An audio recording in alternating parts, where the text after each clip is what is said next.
All right, good afternoon. 5 o'clock on January the 22nd, and it is time for another live learning session. This afternoon, I'm going to go ahead and finish up the supply and demand, the SAD unit, and then I'm going to move on to the ELA unit. I don't know how far into ELA I'll get this time, but I want to go ahead and get there because some of you guys are already there. And also want to make sure I get the whole course covered. As I've said in these live learning sessions, my goal is to try to cover the majority of the things that tend to hang students up, that can cause problems, and to help you learn from some of those mistakes there. So if you're watching these live learning sessions, good for you. You're ahead of the others that are choosing not to watch it. Just apply what you've learned in here, and you're going to do great. So I'm going to go ahead and again turn off my video each week. I turn it off because apparently it uses up too much bandwidth, and they recommend that we don't have our videos on when we're doing our live learning sessions. So let's get started because it is definitely a lot to do here today. Lots and lots to do today. All right. So last week we learned about supply and demand. I went over all the supply and demand stuff, and I got all the way to um, price ceilings. And the idea here is what's going on here is that we've got government intervention in a market, and anytime government interferes into a market that is efficient to start with, it's going to mess things up. And that's exactly what's going to happen here. Is the government's going to enter into this market. We're assuming it's efficient, meaning that's what we call allocated efficiency. We'll learn a lot more about this later on in the semester, but pretty much anytime supply and demand come together, then we are allocated efficient. All right, so we're going to start off with that. We're going to start off with a market that is currently allocated efficient. Remember, you always have supply, upward supply. It's SUP, it's upward supply, right? So it always goes upward. And we've got a downward sloping demand curve. Demand goes down, okay? And so we've got our downward sloping demand. Once we've done that, we make sure we always label our axes. Axes are labeled P and Q. Remember, these curves always have to be solid lines here. And from that, we get this magic point right here. This is equilibrium. This is the point where quantity at that price, quantity demanded is equal to quantity supplied.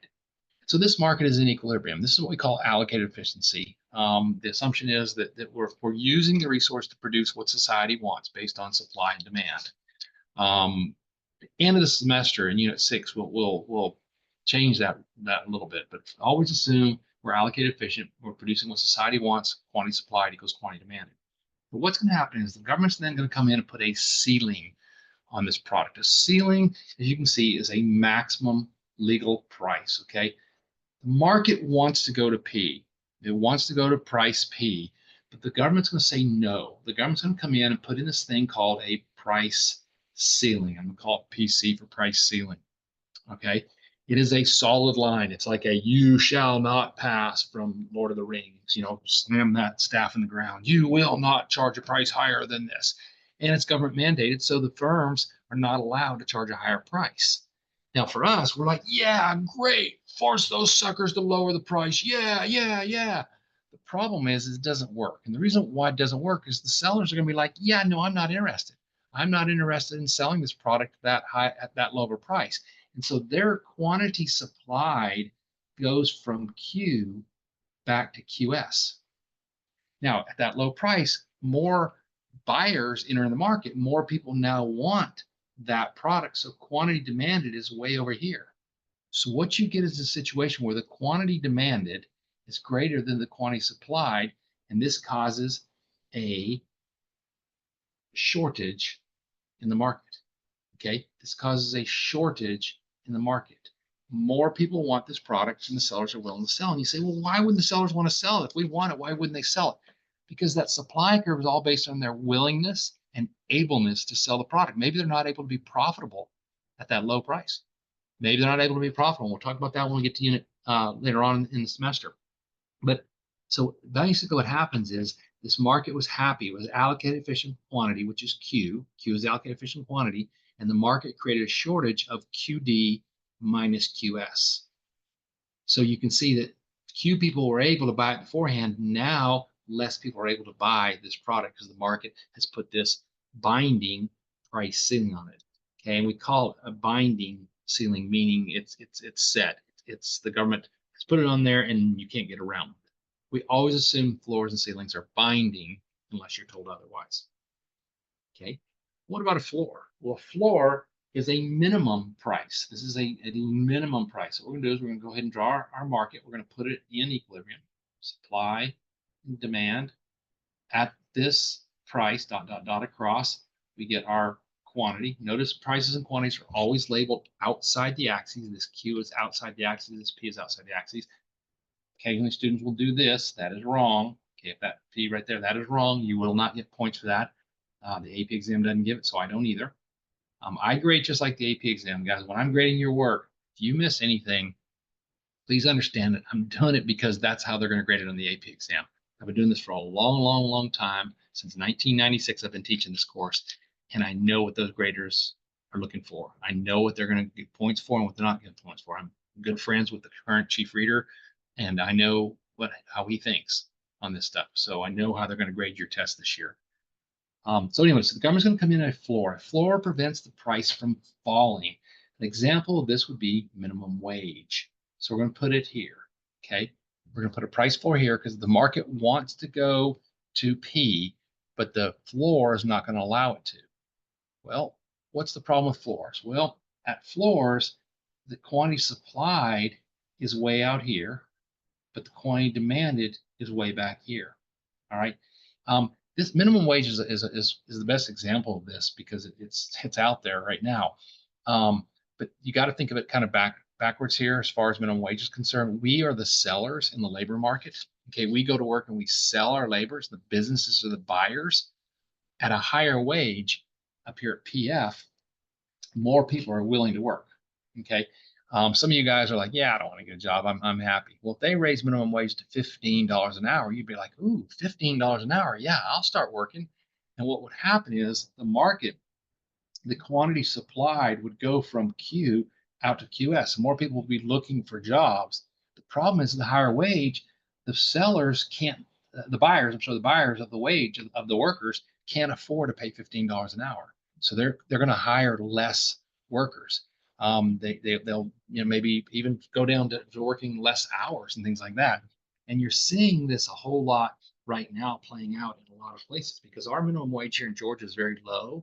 And because of that, you're seeing businesses coming to Georgia. You're seeing the auto industry is coming to Georgia, auto manufacturing industry, the movie industry. The movie industry is coming to Georgia not because Georgia has this great place. Yeah, we've got the climate, and yeah, we've got more months they can shoot and things like that. And a lot of just a low minimum wage. So anyway, so there's a price floor. Now, one of the things is students always get these backwards. Okay, they always get these backwards. They always want to put the floor below equilibrium and the ceiling above equilibrium. Think of this as an up, and I get it, right? Because in a house, a ceiling is above and a floor is below. Okay, but think of this as an upside down house. The ceiling is always below equilibrium because it's preventing the price from rising. The price is trying to go up. It's trying to go up, but it can't. The government says, no, you will not raise the price. And for floor, it's trying to go down. It's trying to go that way towards equilibrium here, but the government says, no, we're not going to allow that to happen. So anyways, let's move on. Be careful. They're effective, and sometimes you'll hear this as binding, okay, versus non-binding or ineffective. Always assume that the floor is above equilibrium and the ceiling is below. Always assume that's what we call a binding. Okay, the floor is, let me go back and show you the pictures here again. The ceiling is below always, and the floor is above. Okay, now, is this really the case in the real world? No, right now in Georgia, the minimum wage is like $7.25 an hour, but yet most people are out making minimum wage, making $10 an hour. So even though the floor is at $7.25, the market is actually higher than the floor. So right now, our minimum wage in Georgia is non-binding, meaning it's there, but it's not doing anything. All right, it's not doing anything right now because the market's already clearing at a higher wage than minimum wage. So anyway, But always assume it's effective. They occasionally will throw in a question, and it'll be usually a word question, and the numbers make the price above or below the minimum wage, or above the floor ceiling, which makes it non-binding. So just be careful of that. Always just double check they actually give you numbers that works. Okay, let's learn about a new topic. Okay, we're going to learn about 3 new things here that are huge in this course. You're going to see it 6 times this semester. You're going to see these terms and how to apply them in 6 different ways of the semester. So you really, really, really need to understand what these are. And the terms we're going to learn about is something we call consumer surplus, okay, producer surplus, and deadweight loss. Okay, and these are, like I say, huge, huge concepts here. Okay, so let's start off with consumer surplus. Okay, actually, I think I did this last week. I am so sorry, guys. I can't remember if I did it or not. Did I do consumer and producer surplus? Give me just a sec here. I did. I did consumer surplus last week. Okay, I did consumer surplus last week. And I did producer surplus. So just I'll quickly review it then. Thought I did. Lose my mind. Okay, so let's look at this. What it looks like. Okay, so prior to any kind of government interference in this market, okay, we would be at point F, the price would be P, and the quantity would be Q, right? And the consumer surplus is everything above price to the demand curve. So using labeling on the graph, and they sometimes do this on AP exam, they'll give you this labeling here, and that you have to use it. Using the labeling on the graph, what is the area of consumer surplus? And the answer is consumer surplus is triangle AFP.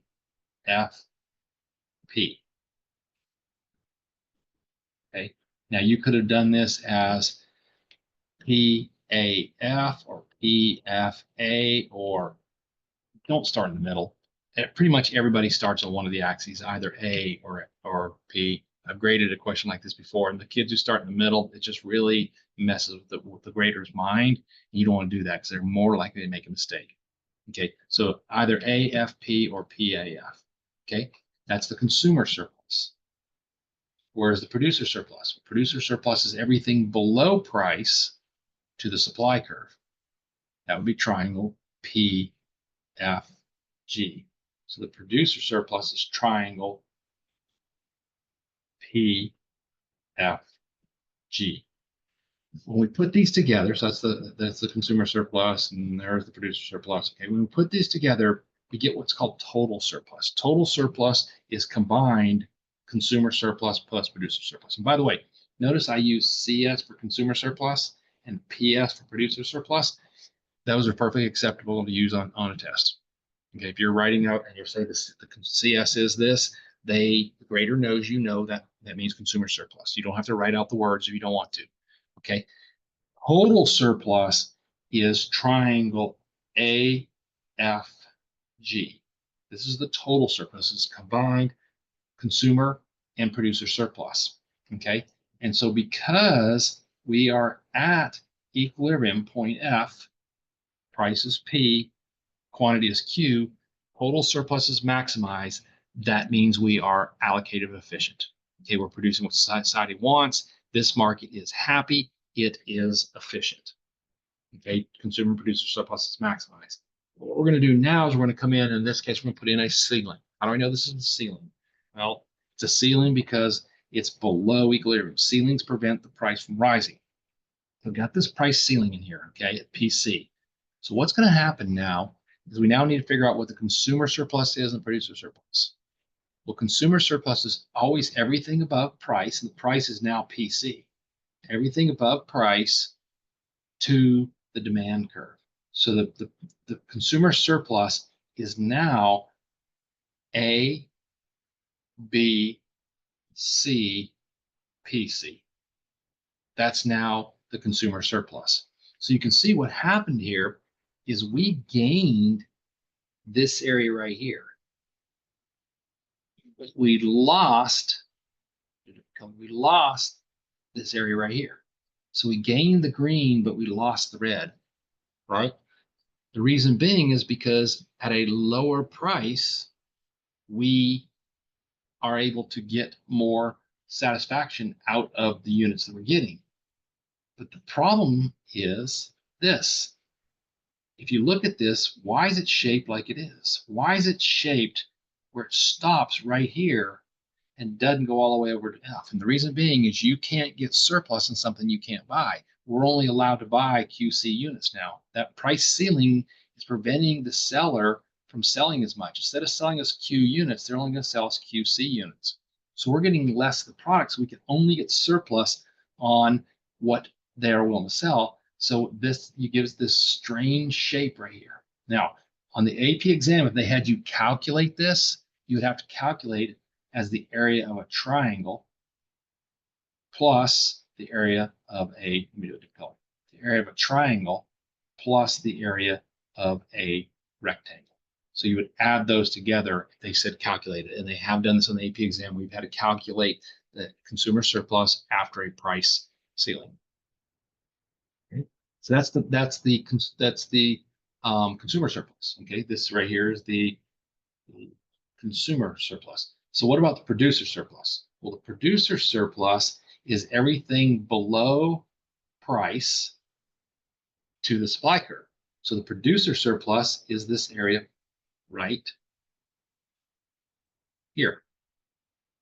So you can see that what they did is they lost, the producer lost all of this blue part right here.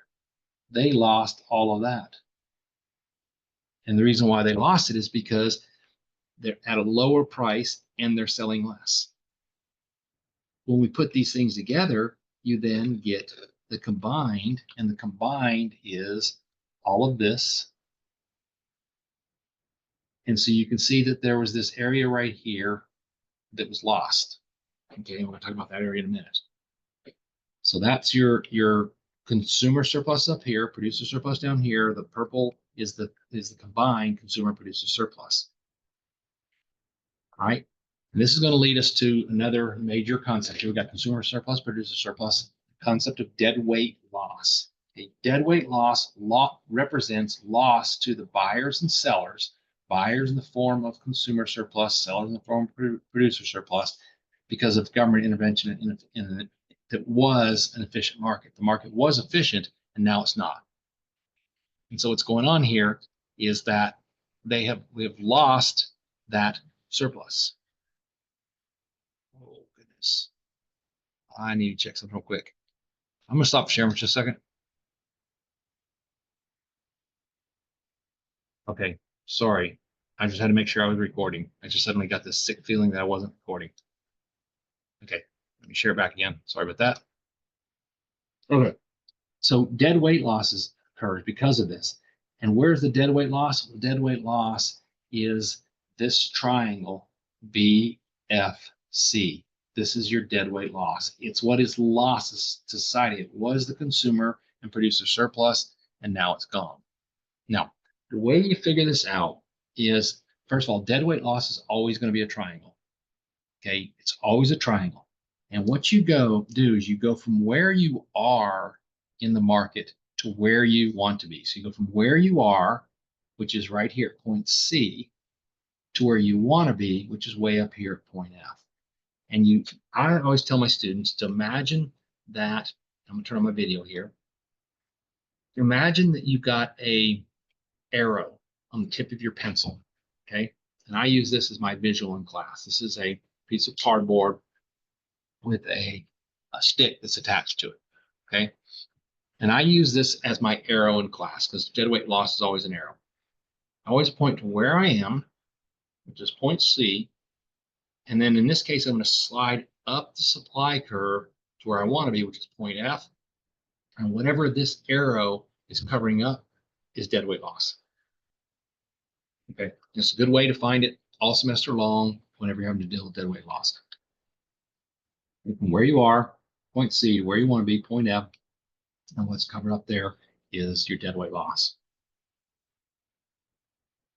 It's putting them side by side. You've got your total surplus over here on the left. This is your consumer surplus, and this is your producer surplus. And then your total surplus is when you add them together. That's before the government put in the ceiling. Now that you put in a ceiling, let me do this in different colors here. I'll do consumer surplus in red. Now, when you put it together, the consumer surplus is this. The producer surplus is this. And you get this area right here, which is our deadweight loss. So that's your deadweight loss. Okay? Because it's lost to consumers because we're reducing the output. And that's really the key here. It's happening because you're reducing output from Q to QC. I'm not going to do this, but you should be able to draw a floor and show the consumer producer surplus and deadweight loss. If anybody does that and they're not sure what to do, well, let me do it real fast. I'll do it real fast. Okay, you've got an upward slope of supply, downward slope of demand, quantity, price left alone. This is where the market's going to be, Q. What you might want to do is you might want to pause the video and do this on your own and then check your answers to make sure you can do this, because you should be able to do this now if you understand the economics here.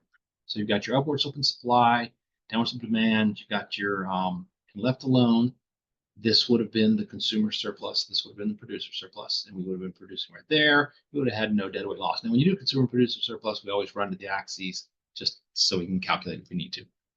What's going to happen now is we're going to come in and we're going to put in a price floor. I'm going to put in a price floor. Floors are always what? Above or below equilibrium. Floors prevent the price from falling, so the floor is going to be here. So what's going to happen is the new consumer surplus is going to be everything above the price, PF. So this is going to be the new consumer surplus. The new producer surplus is going to be, that's going to be the quantity that we're actually going to be able to purchase. That's QF. So the new producer surplus is going to be this area here. So I'll do it. Right? And therefore you get this area. Where are we in this market? We're sitting here at this yellow dot. Where do we want to be? The red dot. So this area right here is our deadweight loss. Moving on.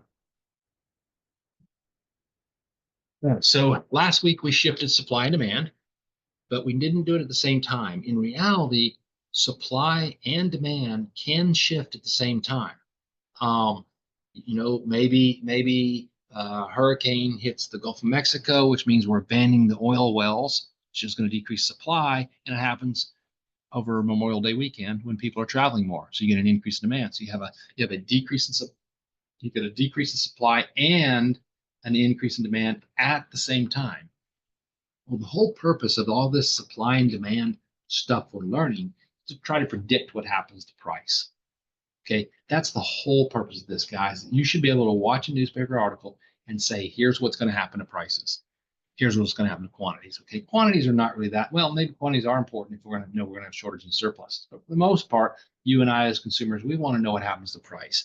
And we know that anytime there's an increase in the demand for a product, the price is going to go up. Now, the answer the AP exam is going to look for is what is the price and quantity. And the answer there is that price increases and quantity increases. This is what we did last week. All right. But what if two curves shift at the same time? Okay. What's going to happen if two curves shift at the same time? Then either price or quantity will not be able to be determined. The word we use for that is indeterminate. You can say cannot be determined if you want to. Okay, you don't have to memorize that term. Okay, but either price or quantity is going to be indeterminate, cannot be determined. And your job is to figure out which one it is. All right, so let's do it. So what I'm going to do is I'm going to draw an increase in supply and an increase in demand, and we're going to see what happens here. Okay, so you might want to go ahead and do that. Pause the video and draw an increase in supply and an increase in demand at the same time on only one graph. Don't use the one on the right. Yeah, okay. So I'm going to start it off so can you pause your video, do it yourself, do so. Go ahead and do it. So market starts off here, quantity, and there's your price. Okay, and what I'm then going to do now is I'm going to increase supply. Okay, increase right, decrease left, increase right, decrease left, increase right, decrease left. I'm going to increase supply And I'm also at the same time going to increase demand. And what I find now is that my new equilibrium point is way out here, and the quantity increased and the price decreased. So is that the answer? Is the answer price decrease and quantity increase? And the answer is no. That is not the answer. And the reason why that's not the answer is because we go back to this. Anytime you shift both, either price or quantity has to be indeterminate. Okay. And in fact, if some of you guys probably did this and you didn't get this answer, because in fact, I know from doing this that price is actually indeterminate. And let me show you why.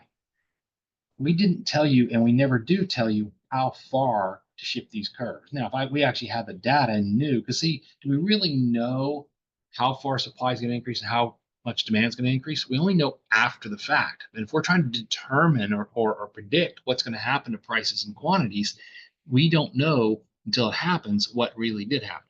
Okay, so what happens here, we've got our upward slope of supply and our downward slope of demand, and this start off the market equilibrium. And what I'm going to do is I'm going to increase supply again, just like I did before. But notice last time I increased it by a whole lot, what if supply only increases by a little bit? And notice last time I increased demand by a little bit, what if demand increases by a whole lot? Because we don't know the degree of the shifts.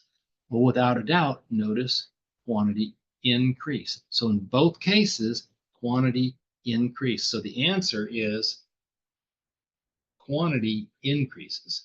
But look here, in this case, our price increased.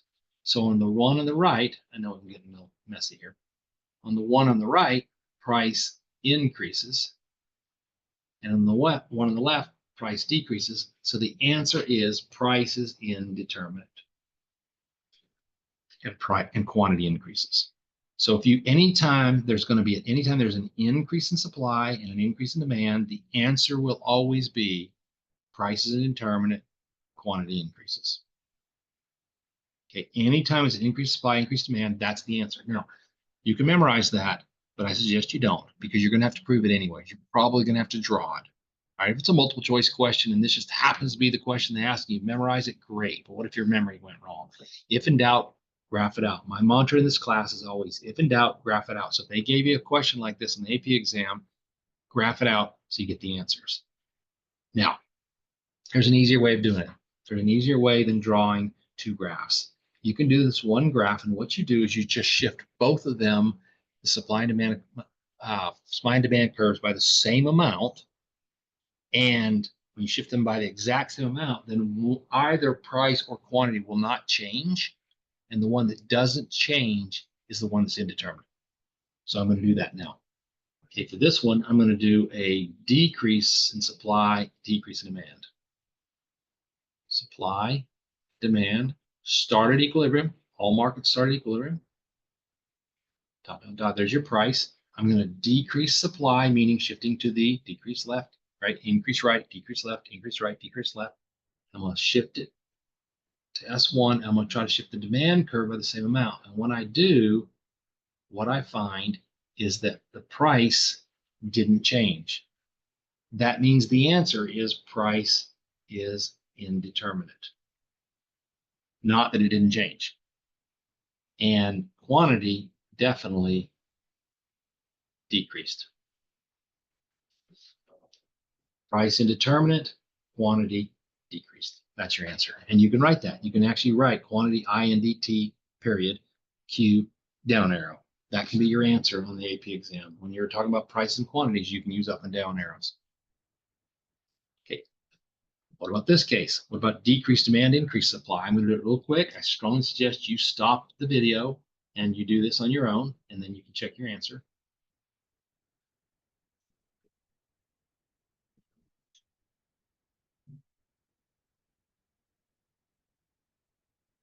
I'm going to decrease demand, shift to the left,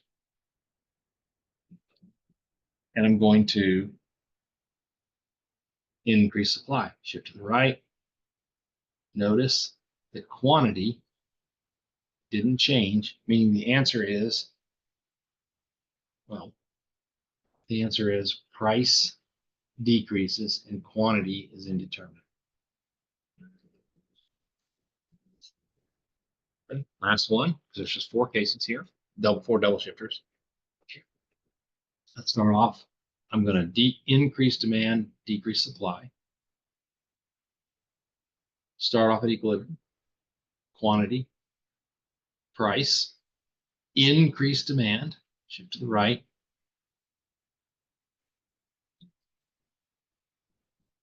decrease supply, shift to the left. And notice that my quantity didn't change and my price went up. So the answer is price increase, quantity is indeterminate. That's your answer. All right, so again, I'm going through these very fast, y'all. This was an in-person class. We would have stopped. Kids would have practiced this. The students would have practiced this. I would have walked around and looked at them their work. I would have given them practice questions to do. I'm only have an hour to teach you everything that I need to teach you tonight. So I can't sit here and practice this. You have to practice these. You have to practice drawing these. You have to practice all 4 scenarios: increase supply, increase demand, decrease supply, decrease demand, increase, decrease, decrease, increase. You need to practice all 4 of these to be able to draw these. Almost every year there's one question on the AP exam that's a multiple choice question over this. Okay, not a major concept. In reality, it happens a lot. Okay, in reality, this happens a lot. Double shifters in real life, but in this course, they're usually only going to deal with single shifters. Either supply or demand will change, not both. But just be prepared for it because there's usually a question on it. Occasionally, it shows up as part of an FRQ. So, all right, that's how far I wanted to get last week. You can see how far I was off. It's now 5:30. So let me do this now. Let me go ahead and stop sharing here, and I'm going to go ahead and get into what I wanted to start today. Okay. And what I want to get into today is I want to get into the ELA concept, okay, elasticity. So let me share my screen again. Okay, good. All right, just as a reminder here, if you need help in this class, obviously you can email me, but also don't forget in the resources section of the course, when you go to your home screen, okay, you've got this section right here called class resources. In that section, it's got a number of things. First of all, my notes are there on every topic. These notes that I'm going over right now in class with you, call them class, in this session with you, those are actually on the website for you. So you can use my notes. They're very detailed. They're like a textbook, but they don't have all the pictures and all that other stuff in there and all the fluff and stories and all that you see in textbooks. Okay. There's also links to videos on every topic.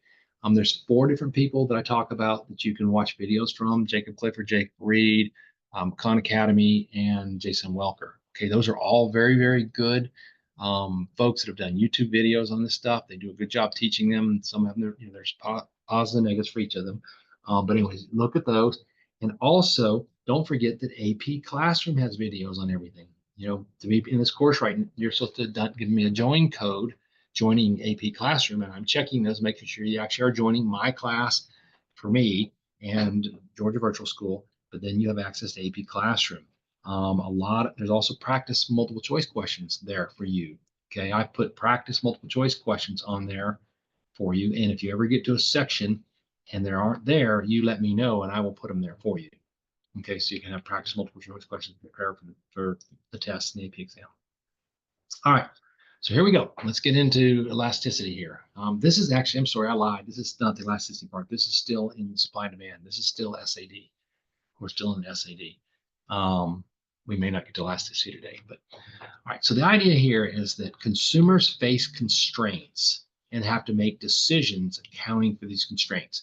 Time and money is really the main constraint we have. It could also be, I'm full, should I have another piece of pizza? Maybe you're an all-you-can-eat pizza place and you got plenty of time and you've already paid for it. So should I have another piece of pizza? That's also a constraint there. Okay. And the idea is that we are always attempting to maximize our total utility. Utility is a fancy word for satisfaction. Okay. And in fact, we even in economics have this fictitious measure of measuring utility, and we call it oodles. Okay, and in life you want oodles of oodles, right? Lots and lots of oodles. Okay, and the idea is that we are to make choices to maximize our total utility. All right, so total utility is just that, it's total satisfaction. Okay. We're going to talk a lot about total versus marginal this semester. Okay. In economics, particularly in microeconomics, marginal is the most important one to measure. Marginal means additional or change in satisfaction. Okay. So just let's think about this real quick here. Let's suppose that I have a piece of pizza. Okay. And I'm going to have one piece of pizza. I'm going to all you can eat piece of pizza. That pizza was really good. And it gives me some this fictitious measure of, say, 12 utils of additional satisfaction. I had 0 utils before I ate it, and I have 12 utils of additional satisfaction now. What does 12 mean? It's just an arbitrary number. You might say, oh, it gave me 37 utils, or it gave me 147 million utils, whatever your scale is. Okay, I don't know what my scale makes. Maybe my scale is 1 to 12. Right? I don't know what my scale is. You don't know what my scale is, but just like, ooh, boy, that pizza was good.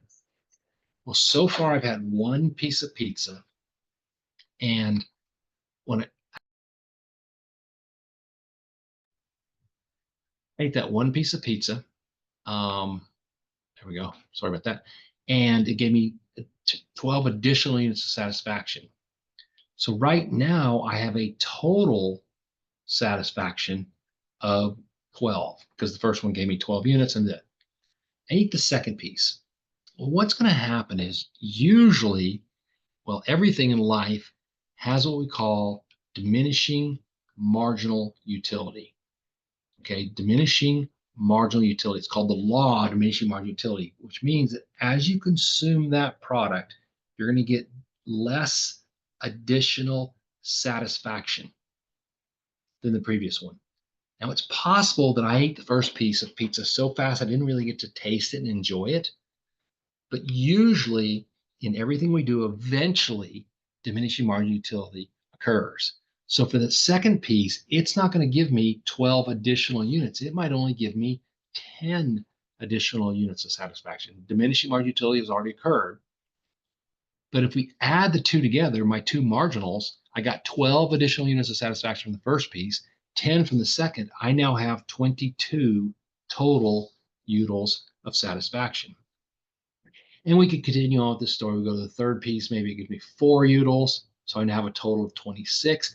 And in fact, maybe I eat that fourth piece of pizza and I'm like, hey, this is all you can eat. I'm going to do it. And I eat it and it makes me sick.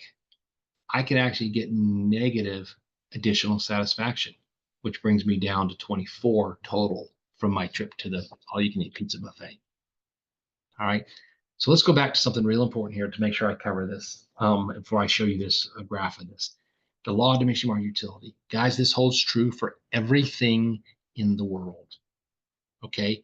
I am not near as happy with my second $1 million that I've made than I was with my first $1 million. Okay.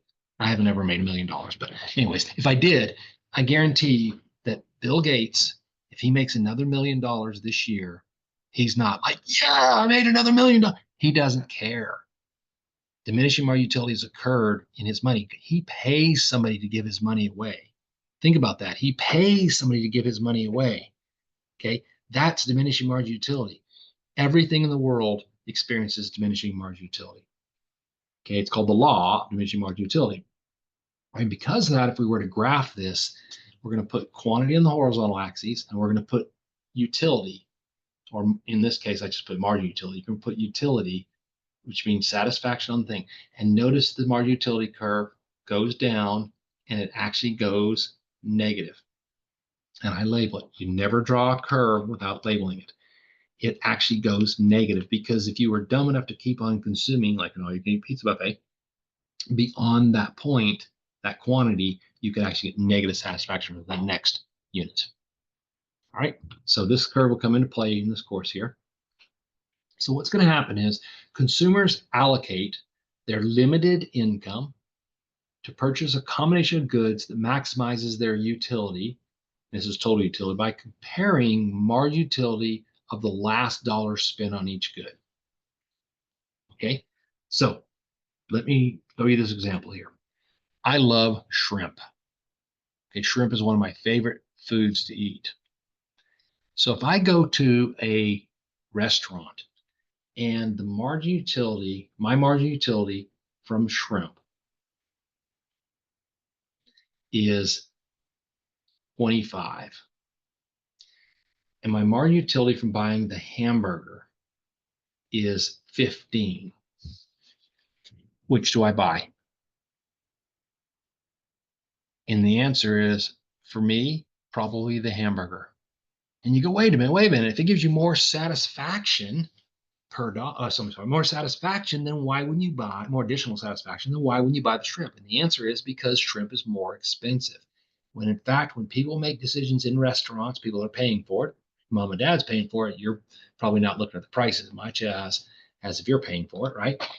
You're usually taking into account the price.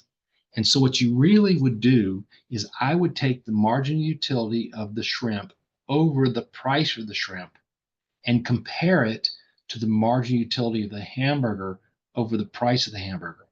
And since this bottom number, the price of shrimp, tends to be very high, that often will usually make the margin utility per dollar for the hamburger greater than the margin utility per dollar for the shrimp. So look at this thing. It's the additional satisfaction per dollar for the shrimp compared to the additional satisfaction per dollar for the hamburger. And since the shrimp is usually so expensive that you end up buying the hamburger instead of the shrimp, even though the hamburger gives you more additional satisfaction, margin utility, if you take into account that the shrimp will be, I don't know, $40 and the hamburger might be 10, and hopefully those numbers actually work out. Yeah, this is definitely bigger than this, right? I could even make this more realistic and make this closer to like $20, say 25. That way, the other way is definitely this is going to equal to 1, and this is going to be less than 1. This is going to be greater than 1. Sorry, greater than 1. It's going to be greater than 1. So you would buy the one that gives you more additional satisfaction per dollar. Okay, this is called the utility theory of demand. Okay, and they're going to give this to you in various ways in the test. You definitely have to memorize this formula. Margin utility of X over the price of X equals margin utility of Y over the price of Y. You have to be able to use it on the AP exam. You have to memorize it. And the way this goes into play, let's suppose right now I'm going to the store and I have $10, and I want to spend all $10 on two goods. Good A, which costs $1, and good B, which costs $2. Let's say A is soda and B is chips. And I'm having a party and I have a $10 budget to spend on my party. Question is, how much soda and how much chips do I buy based on this parameter? I have $10, price of soda is $1, price of chips is $2. How much do I buy of each? Okay, well, what you do is you actually will run your little math formulas in your head. You're not sitting there with the calculator doing this, but this is what we do when we go shopping. Shopping will never be the same for you now that you've thought this out. But this is what you're doing. You're trying to decide how much of each thing should you buy. You're running little margin utility per dollar equations in your head. And what we find out is that for the first unit of chips over here, you're going to get 12 units of satisfaction per dollar versus 10 over here. So you buy the first unit of chips. Now you're going to compare this 10 to this 10. Well, you're indifferent to them. So what you're actually going to do is you're actually going to buy both. Oops, sorry, over here. You're actually going to buy both. Okay, so now you've bought this and this and this, right? By the way, so far you spent $2 here, $2 here, and $2 here. So you're down now to $5, right? What do you do now? You've already bought this. So now you're going to buy right here. You're going to buy this one because it's going to give you 9 noodles versus over here, which is 8. So now you're down to $3. Now you buy one of each because you have $3 left and you're down to 0. So the answer is you would buy 4 units of chips and 2 units of soda, right? Because you're limited to $10. Now, where do these margin utility numbers come from?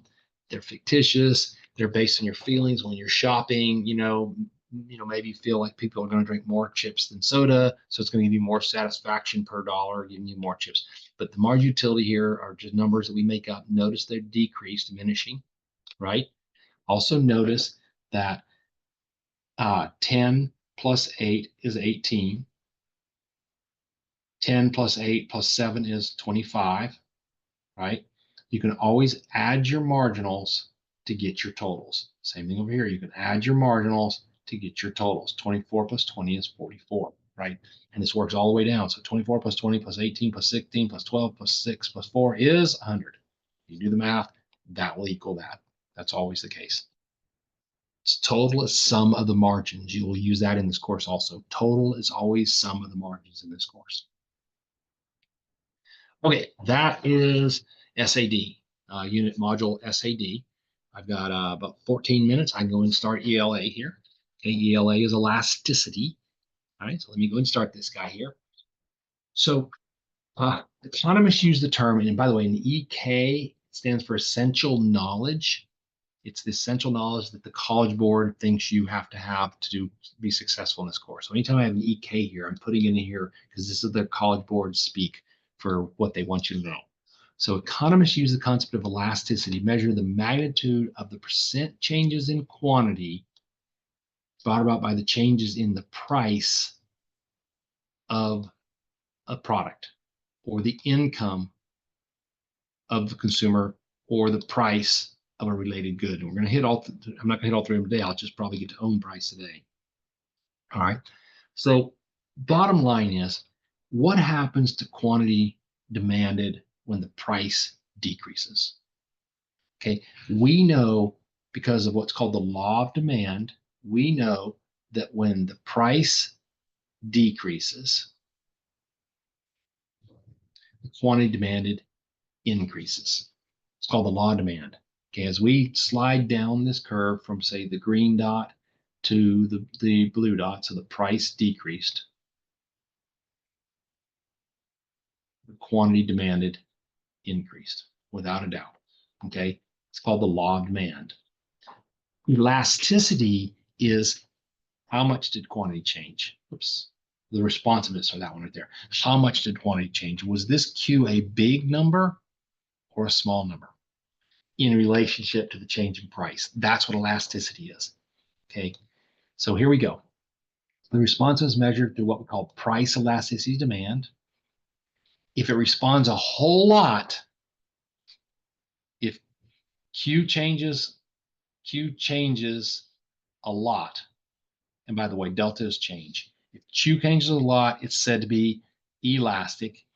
If Q changes a little, it's said to be inelastic. So if it changes a lot, it's elastic. If it changes a little, it's inelastic. It's relative to the change in price.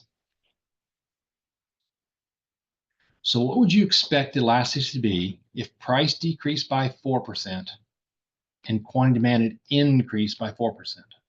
So price decreased by, I think I said 4%, said the same thing twice. If price decreased by 1% here and quantity demanded increased by 4%, would you expect that to be elastic or inelastic?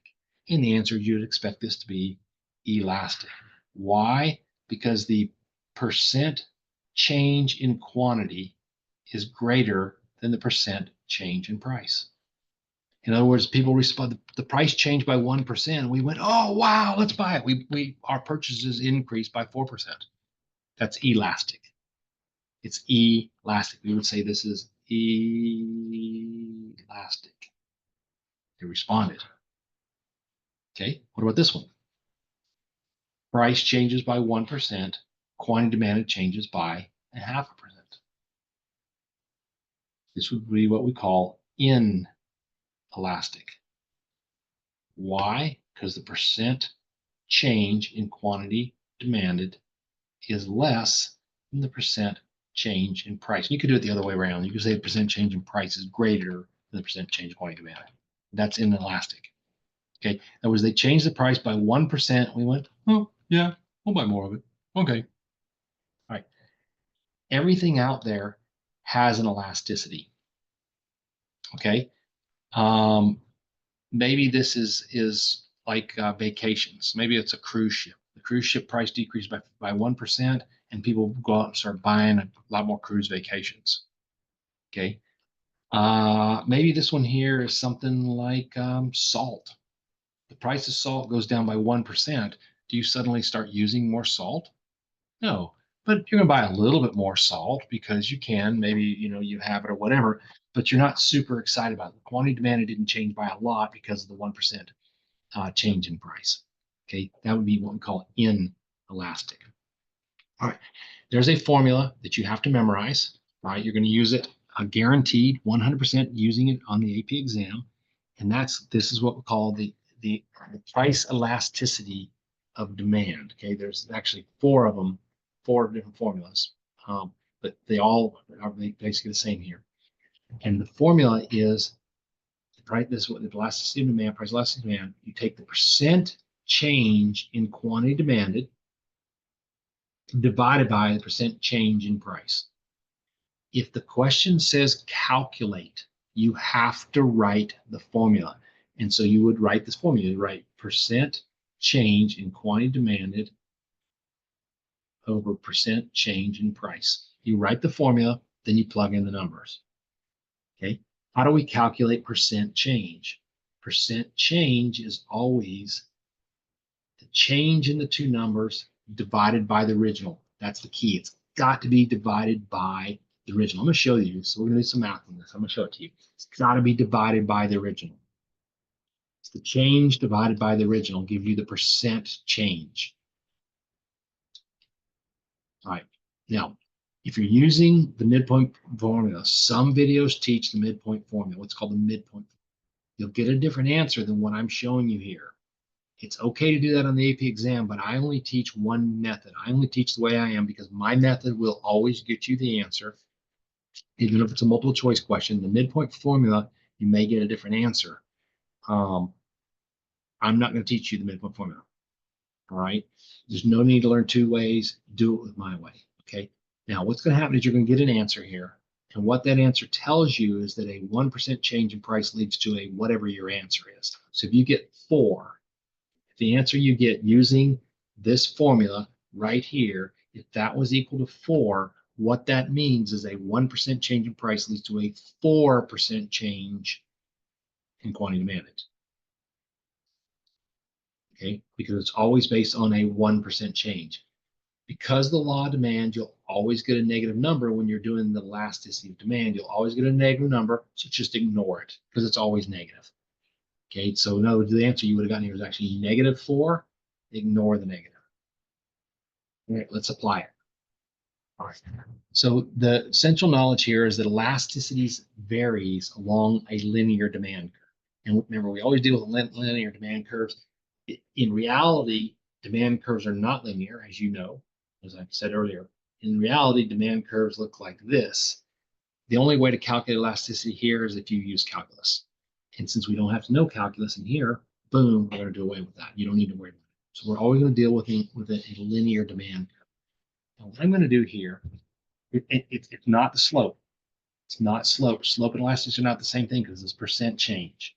What I'm going to do is I'm going to change the price from $6 to $5.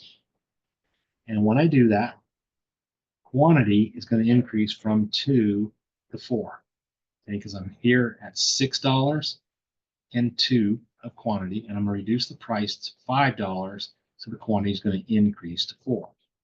And now I'm going to calculate the elasticity between the price of $6 and $5.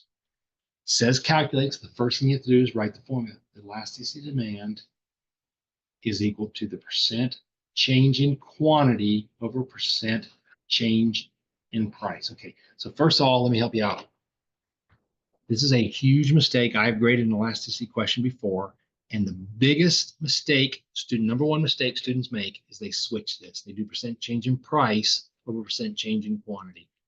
Okay, if you do that, you're going to get the wrong answer. Okay, quarter pounder. Okay, think quarter pounder when you're doing elasticity. It's the quarter pounder, quantity over price, percent change of quantity over percent change of price, percent change of quantity over percent change of price. Okay, so there's your formula. Now we're going to plug in the numbers. So you do the difference in the two. Started off at 2 down here. So I'm going to do 2 minus 4. That's the difference in the two. Remember, I put over here, it's the change. Where is it? Right back here. It's the well, shoot. There it is. Yeah, it's the change in the two divided by the original. This is very, very important. You'll screw it up if you do it backwards. The original is 2. You started at 2, so your original is 2. So it's 2 minus 4 divided by 2. That's the top part of this formula. We're now going to divide that by the percent change in price. Percent change in price, we start off at 6 and we go down to 5. Oops, we go down to 5. So it's 6 minus 5 divided by the original 6, not divided by 5. So it's 2 minus 4 divided by 2. All of that is percent change in price divided by 6 minus 5 divided by 6. Okay, and when you do this, when you solve the math, you're going to get negative 2 over 2 divided by 1/6. So it's 1 divided by 1/6. So you're going to get 6. So the elasticity coefficient from here to here is what we call 6. What's that tell us? It tells us that a 1% change in price led to a 6% change in quantity. Now, if you actually did the math here, this is not a 1% change in price. It's actually a 1/6% change in price. But you're calculating this number right here to find out what the elasticity coefficient is. That 6 tells us that a 1% change in price leads to a 6% change in quantity demanded, meaning elastic. Now, if we come down here, let's do another one. Let's lower the price from 2 to 1.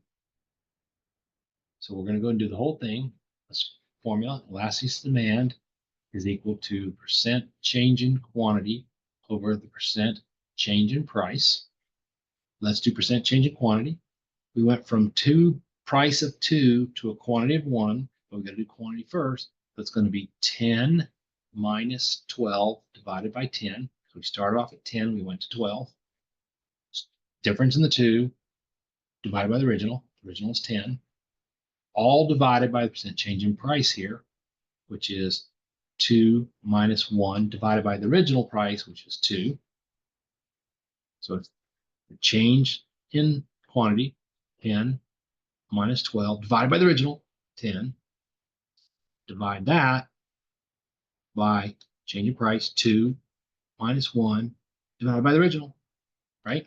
And what you end up getting here is you get negative 2/10 divided by 1/2. And that is I've forgotten how to do multiplication. Oh my goodness, I forgot how to do my algebra. You multiply times the reciprocal, right? So this is going to be, I seriously forgot how to do this math. And guess what? It's 6 o'clock, so I don't have to finish it. What I do know is this is going to be less than 1. Okay. You guys definitely know how to divide fractions. Okay. And for some reason, it's going to be 4/10. You multiply like this. It's going to be 4/10. This is going to be 4/10. Okay. And it's negative, so we ignore the negatives. So it's going to be 4/10. Multiply times. I could not, from my brain was, okay, I don't use that stuff very much. Anyways, negative 4/10, meaning a 1% change in price leads to a 4/10 or 2/5, right? A 2/5 if you want to reduce the fraction. That's like a math teacher. Reduce the fraction, reduce the fraction. I hear a math teacher yelling at me now. 2/5, okay? And it's negative, but we ignore the negative, meaning a 1% change in price leads to a less than 1% change in quantity. That is inelastic. Notice that up here, I'll finish with this. Notice that up here, this is elastic. and down here is inelastic. And that is always the case with downward sloping demand curves. If I were to draw a demand curve, it is always the case, no matter what, that up here is elastic and down here is inelastic. And we have a unique name. I'm going to fill it out right now. The midpoint is going to be called unit or unitary elastic. And I will end with that. I will finish up with elasticity next week. And I hope you all have a fabulous week. Reach out to me if you have problems or questions over anything at all. I'm here for you. And I hope you all had a great time watching this.